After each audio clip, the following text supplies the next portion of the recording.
मित्रों नमस्कार, स्वागत है आपका हिमालय टीवी यूट्यूब चैनल में।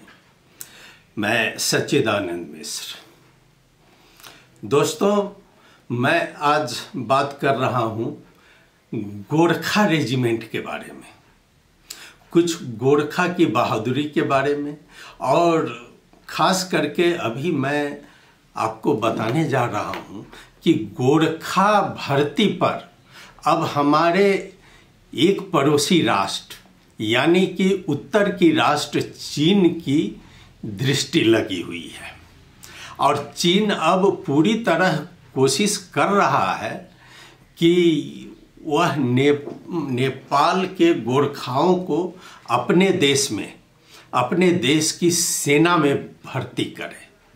जैसा कि आप देख रहे हैं, आपको मालूम होगा कि पिछले 3 सालों से भारत में गोरखा रेजिमेंट में गोरखाओं की भर्ती नहीं हो रही है, उसमें गोरखा सेना बहाली नहीं किए जा रहे हैं। तो इस स्थिति का फायदा उठाकर चीन चाह रहा है कि वो गोरखा को अपनी ओर आकर्षित करे। हालांकि इसमें उसको सफलता नहीं मिली है, लेकिन वह पूरी तरह से कोशिश कर रहा है नेपाल कम्युनिस्ट पार्टी को मिलावे और गोप्य रूप से जो माओवादी के नेता या कम्युनिस्ट पार्टी के नेता जो चीन जाते हैं भ्रमण में, अभी हमारे गृह मंत्री गए हुए थे और भी मंत्री गए हैं, साथ ही अभी चीन के एक मंत्री, एक नेता आ रहे हैं नेपाल में। ये सब और चर्चा तो होती है, लेकिन इनकी आंतरिक अंदरूनी चर्चा है कि यह स्थिति का फायदा उठावे। भारत में जो भर्ती अभी बंद है नेपाल सरकार के रिक्वेस्ट पर, तो उस स्थिति का फायदा उठाकर गोरखा को अपनी ओर आकर्षित करे। हालांकि इसमें कहा गया है कि आखिर गोरखा क्यों नहीं जाएगा उधर। यहाँ पर हर चीज़ चीन से बना हुआ हर चीज़ नेपाली खरीदता है, पैसा जिसके पास है वो खरीदता है, तो पैसा के लिए गोरखा क्यों नहीं जाएंगे चीन में, ये कही जा रही है। लेकिन यह इतना आसान भी नहीं है। जो गोरखा सेना में चीन गोरखा सेना को बहाली करे और वहाँ पर ये रेजिमेंट कायम करे। मैं केवल गोरखा रेजिमेंट के बारे में आज आपसे बात करूँगा और कुछ एक्सपर्ट जो हैं, जो विभिन्न पत्र पत्रिकाओं में आया है, उसकी स्थिति आपके समक्ष रख रहा हूँ कि किस तरह इस स्थिति से लाभ उठाने के लिए चीन तत्पर है। हालांकि यह खुलकर सामने नहीं आई है, लेकिन गुप्त रूप से ये बात उठ रही है। अब जैसे बॉर्डर साइड से जो आ रहे हैं, चाइनीज बॉर्डर साइड से जो लोग आ रहे हैं और जो उसके नज़दीक में रहते हैं, उन लोगों से भी कई लोगों से बातचीत हुई है, तो ये पता चलता है कि उन लोगों को प्रभावित किया जा रहा है चीन में आने के लिए, और कहा जा रहा है कि उसको चौकीदार की नौकरी दी जाएगी, इसी तरह का प्रलोभन देकर। लेकिन उसका मंशा है कि वो हम एक गोरखा रेजिमेंट कायम करें और गोरखालियों को अपनी सेना में भर्ती करें। जैसा कि अभी एक खबर भी आई है, कुछ दिन पहले रूस की सेना में नेपाली पाए गए, और अभी फ्रांस में भी देखा जा रहा है जो नेपाली गोरखा जा रहा है। उसी चीज़ को लेकर चीन लगा हुआ है कि गोरखा को अपनी ओर आकर्षित करे और वहाँ एक रेजिमेंट बनावे। अब आइए मैं इस पर गोरखा रेजिमेंट और गोरखा के बारे में जो भारत में अभी बंद है 3 साल से, उसके बारे में कुछ चर्चा कर रहा हूँ और इसका कुछ इतिहास मैं आपके समक्ष रख रहा हूँ। कहा जाता है गोरखा के बारे में कि अगर कोई व्यक्ति कहता है कि उसे मौत से डर नहीं है, तो समझिए वह झूठ बोलता है या वो व्यक्ति गोरखा है। यही कहा गया है गोरखा के बारे में। और यही चीज़ पहला बयान पहला भारतीय सेना के पहले फील्ड मार्शल जनरल मानेकशॉ का है। उन्होंने ही ये चीज़ कहा है कि मौत का दूसरा नाम गोरखा रेजिमेंट है। चूँकि जय महाकाली आयो गोरख काली, इसी नारे के साथ गोरखा दुश्मन पर टूट पड़ते हैं और दुश्मन को खूंखार रूप से पीछे धकेल देते हैं। इसीलिए गोरखा रेजिमेंट प्रसिद्ध है, जाना जाता है। और भारत में अभी एक अग्निपथ स्कीम आई है, उस स्कीम के तहत थोड़ा गैप हो गया है, जिसमें कि चीन लगा हुआ है कि उस स्कीम से कुछ रुष्ट लोगों को अपनी ओर आकर्षित करें। अब मैं एक कहानी इनकी बताता हूँ गोरखा के बारे में कि साल 1814 की बात है। तारीख थी 31 अक्टूबर। जगह थी देहरादून शहर से 5 किलोमीटर दूर सहस्त्रधारा रोड पर नाला पानी के पास स्थित खलंगा किला।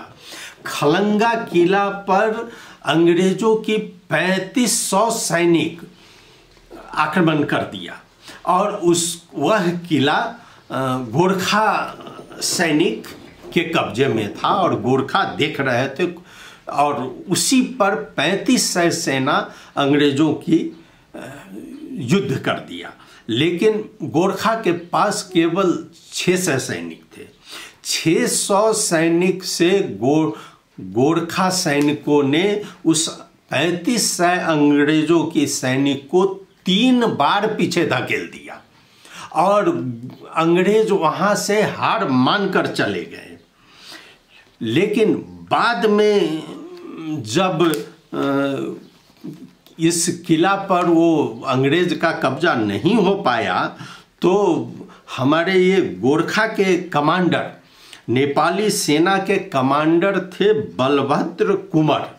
बलभद्र कुंवर ने अपनी इच्छा के अनुसार वह जगह छोड़कर वापस आ गए और उन्होंने उस नाला को छोड़ दिया। इस चीज़ को देखकर बाद में ईस्ट इंडिया कंपनी ने वहाँ पर 2 स्मारक बनाया।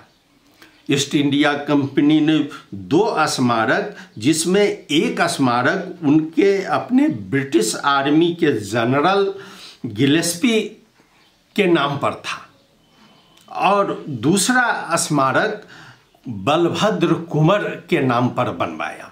चूँकि इतनी ईमानदारी अंग्रेजों में भी थी और बलभद्र कुंवर के स्मारक पर वहाँ लिखा गया वीर दुश्मन। वीर दुश्मन कह के वह स्मारक बनाया गया। अब इससे पूरे युद्ध जो हुआ इसमें ब्रिटिश जनरल डेविड ऑक्टोलोनी, ये डेविड ऑक्टोलोनी गोरखा सैनिकों की बहादुरी से बहुत प्रसन्न हुए और इसके बाद ऑक्टोलोनी ने समझा कि अब ब्रिटिश सेना में गोरखा की भर्ती की जाए और उसने उधर अपनी कार्रवाई शुरू की। बाद में 24 अप्रैल 1815 को एक नई रेजिमेंट बनाई गई जिसमें गोरखाओं को भर्ती किया गया।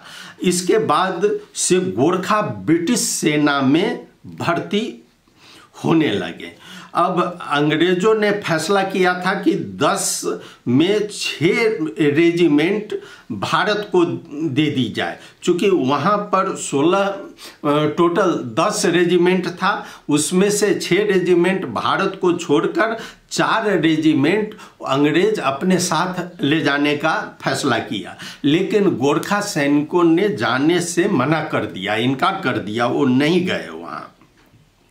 बाद में भारत में जब 11वीं रेजिमेंट उसके बाद बनाई गई, भारत में जब 1950 के बाद गणराज्य बना, उसके बाद गोरखा राइफल्स उसका नाम रखा गया उस रेजिमेंट का। और तब भारत, नेपाल और अंग्रेज के बीच एक समझौता हुई जिसके अनुसार भारत की सेना में गोरखाओं की भर्ती की जा रही है और उसी के बाद से ये गोरखा हमेशा वहाँ पर भर्ती हो रहे हैं। और ये अग्निपथ स्कीम जो भारत सरकार ने लागू किया है पिछले 14 जून 2022 में, यह भारत के तीनों सेनाओं के लिए लागू किया गया था।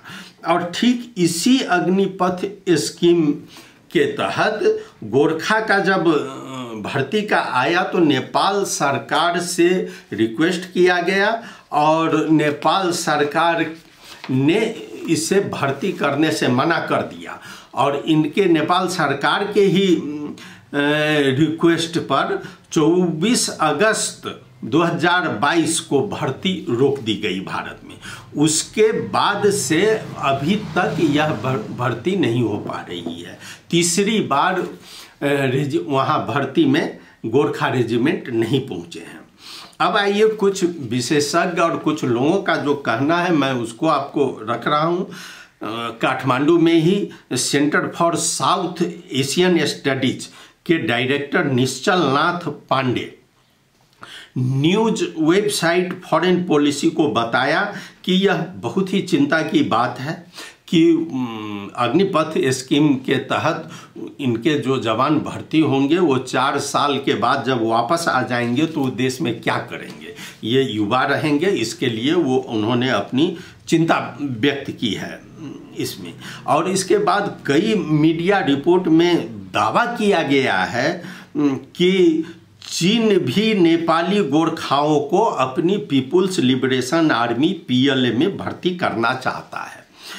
न्यूज वेबसाइट द वायर के अनुसार कई दशकों से चीन ऐसा करने का प्रयास कर रहा है। अभी देखिए ये आज की बात नहीं है, ये कई दशकों से चीन चाह रहा है लेकिन वह नेपाल उसको स्वीकृति नहीं दे पा रहा है इसमें, और नेपाल अभी चुपचाप है। अब इसमें कहा गया है अग्निपथ स्कीम ने चीन को रास्ता प्रदान कर दिया है कि चूंकि अग्निपथ के कारण जो गैप यहाँ हो रहा है उस गैप से चीन फायदा लेना चाह रहा है। डिफेंस वेबसाइट यूरेशियस टाइम्स लिखता है कि चीन और भारत के बीच चल रहे विवाद और नेपाल से चीन की नज़दीकी के चलते 200 सालों की वीरता के इतिहास वाले गोरखा सैनिकों के लिए PLA में जाने का रास्ता बन रहा है। यह एक संभावना इसमें व्यक्त किया गया है। यूरेशियस टाइम्स ने मई के पहले हफ्ते में एक रिपोर्ट में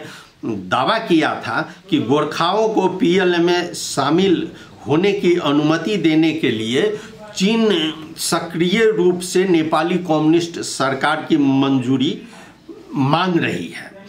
टेरिटोरियल आर्मी के प्रमुख और मेजर जनरल AK शिवाज ने चेतावनी दी है कि चीन पलटवार करने के लिए तैयार है। उन्होंने कहा कि गोरखा दुनिया के सर्वश्रेष्ठ लड़ाकों में से है और यदि भारत उन्हें नहीं लेता है तो कोई और जरूर ले लेगा। यही अब देखा गया है कि गोरखा ब्रिटिश सेना, सिंगापुर पुलिस फोर्स में भी कुछ काम कर रहे हैं। ये सिंगापुर में जो कोई लीगली काम कर रहे हैं ऐसी बात नहीं है, लेकिन बाहर अब ये जाना चाह रहे हैं क्योंकि भारत में अभी रास्ता बंद हो गया है। अच्छा, तीसरी गोरखा राइफल्स बटालियन का कमान संभाल चुके रिटायर्ड कर्नल रज्जाक आदिल कहते हैं कि वर्तमान में एक बैकलॉग है। अब बैकलॉग है जिसने इसे स्टेबल रखने में मदद की है। हालांकि यह भविष्य के लिए सही नहीं हो सकता है, लेकिन ये 4 साल पर वो कह रहे हैं कि ये कम से कम कुछ न होने से तो जरूर यह बेहतर है। वहीं गोरखा रेजिमेंट के अनुभवी रिटायर्ड लेफ्टिनेंट जनरल शौकीन चौहान कहते हैं कि प्रकृति वैक्यूम यानी खालीपन से नफरत करती है। ऐसे में यदि भारत नेपाल में स्पेस देता है तो जाहिर तौर पर चीन जैसा कोई देश इसमें कदम रखने की कोशिश करेगा। उन्होंने कहा कि हम अपने व्यापारियों को चीन से सामान खरीदने में नहीं रोक सकते, तो फिर वहाँ जाने से कैसे रोकेंगे। उनका कहना है कि अगर नेपाल ने पक्ष बदला, भारत को हिमालयी राष्ट्र के साथ अपनी 17 से 70 किलोमीटर लंबी एलएसी पर बाड़ लगाने के लिए मजबूर होना पड़ेगा, और बाड़ उसके सिवा और कोई उपाय भी नहीं है। हालांकि इस पर पूर्व Indian army commander Harcharanjit Singh Panag ने फॉरेन पॉलिसी से बातचीत में कहा कि नई दिल्ली ने अपने फैसले में एक बार पुनर्विचार कर सकती है। अगर भारत वास्तव में एक महान शक्ति की तरह सोचता है तो उसे नेपाल के साथ अपने विशेष संबंध रखने चाहिए। अब आप देखिए, पिछले महीने एक मीडिया रिपोर्ट में दावा किया गया था कि नागरिकता के लालच में नेपाली गोरखा बाहर जा रहे हैं, अब जिसमें रूस और फ्रांस में पाया गया। यह अब शौकीन चौहान यानी न्यूज वेबसाइट फर्स्ट पोस्ट ने अपने एक आर्टिकल में लिखा है, अग्निवीर की अनाकर्षक शर्तों की वजह से जो भारतीय गोरखा ब्रिगेड को नुकसान पहुंचा रही है, डोभाल जो भारत की नेपाल नीति में दखल रखते हैं, इस स्थिति को सुधार सकते हैं। उसने ये यहाँ पर आग्रह किया है कि डोभाल साहब अगर चाहे तो नेपाल से ये संबंध सुधर सकता है। अब वो चाहे जिस रूप में विशेष संबंध बने या नेपाल को कन्विंस करके फिर से वो 4 वर्ष भी है तो जो बैठे हुए हैं उनके लिए तो बहुत ठीक ही है, और उसमें तो स्पष्ट कहा गया है कि 4 साल के बाद फिर 25% को लिया जा सकता है। तो ये चीज़ नेपाल को समझाया जा सकता है और इनको समझाकर गोरखा भर्ती केंद्र को खुलवाया जा सकता है। आखिर कुछ न कुछ फायदा तो है ही, चूँकि 4 साल बाद अगर आएगा वहाँ से तो ये ज़रूरी थोड़े है कि यहाँ पर आकर वो शराब पिएगा और वो बेकामिल हो जाएगा। वो जिस अपना ट्रेनिंग का इस्तेमाल कर सकता है उसको तो लगाया जा सकता है यहाँ पर। कम से कम 4 साल के लिए उसे तो नौकरी मिल सकती है। यही चीज़ लोगों को का मानना है और कहना है। फिलहाल अभी भारत अगला चुनाव 24 के चुनाव में व्यस्त है, तो मुझे नहीं लगता है कि इधर अभी कोई पहल होगा। अगर अधिकारी गण करे तो यह समस्या सुलझ सकता है, क्योंकि नौकरी सबको चाहिए। और नौकरी पाने के लिए 2 साल के लिए अरब कंट्री में जाता है तो 4 साल के लिए भारत के सेना में क्यों नहीं जाएगा, जबकि उसको पूरा ट्रेंड किया जाता है। वहाँ पर एक ट्रेनिंग लिया हुआ व्यक्ति रहेगा। लेकिन इस सब के बावजूद वहाँ के पूर्व सेना प्रमुख जनरल बीपी मलिक का एक स्टेटमेंट आया। उन्होंने न्यूज वेबसाइट फाइनेंशियल एक्सप्रेस को बता दिया कि भारत बहुत बड़ा देश है और जो घोषणा हो चुका है वहाँ पर ये अग्नि का, तो उस अनुसार जो है अग्निवीर के अनुसार शुरू में कुछ विरोध हुआ, लेकिन अब भारत की जनता उसको स्वीकार कर चुकी है और भारत की जनता उस अनुसार सेना में प्रवेश पा रही है। तो जब भारत यह मनस्थिति बना लिया है कि अग्निवीर स्कीम उस तरह चलेगा, तो नेपाल के लिए भारत कोई विशेष संबंध बनाएगा, विशेष सुविधा देगा, ये हमें नहीं लगता है। और ये जनरल बीपी मलिक भी यही बात कह रहे हैं कि यह जरूरी नहीं है। हालांकि भारत जैसे नेपाल ने गोरखा को जाना बंद किया तो भारत उस रेजिमेंट को थोड़ा सा दूसरा रूप भी दे दिया है कि अब उसमें भर्ती में हिमाचल प्रदेश, गढ़वाल इलाका, कुमायूं इलाका है, इस सब से भर्ती हो रहा है और उस पहाड़ी एरिया के लोगों को उसमें रखा जा रहा है।